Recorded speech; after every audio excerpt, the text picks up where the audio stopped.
Good evening. Myths have nourished the imagination and souls of people for thousands of years. These are stories that are passed on from generation to generation by word of mouth or in writing. Well, my story tonight is not a myth. It's about a fatal disease known as malaria. It's 4,000 years old, and it gets transmitted from person to person by the bite of an Anopheles mosquito. It's a terrible disease that needs to be eradicated. It infects 250 million people on Earth. It kills 1 million people every year, one child every minute in sub-Saharan Africa. By the time I'm done with my talk, 3 children will have died from this disease, all of them under the age of 5.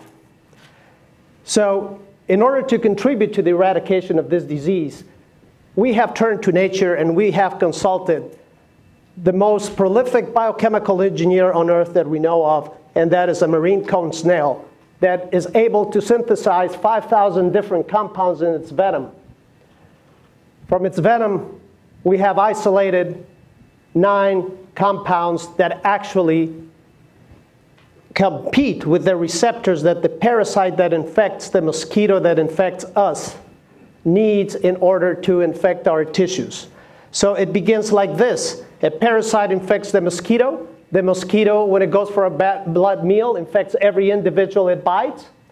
And that parasite gets transmitted to our liver, the largest organ in our body with 500 different functions. And after destroying those cells, goes to our blood cells and destroys these cells that are responsible for carrying the oxygen to each one of those 60 trillion cells in your body. Obviously, it's so terrible that it has 3.3 billion people on Earth. That is, yes, half of the world population at risk in over 160 territories on Earth.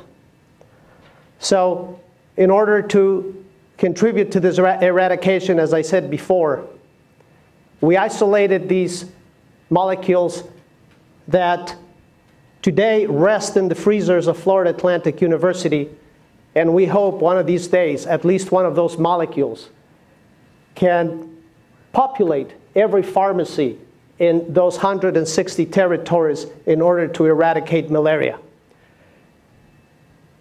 This eradication is for the entire world. Malaria was with us once before the 1950s, here in all 12 states of the United States. If we do not eradicate malaria, we are at risk, and this disease might come back to us once again.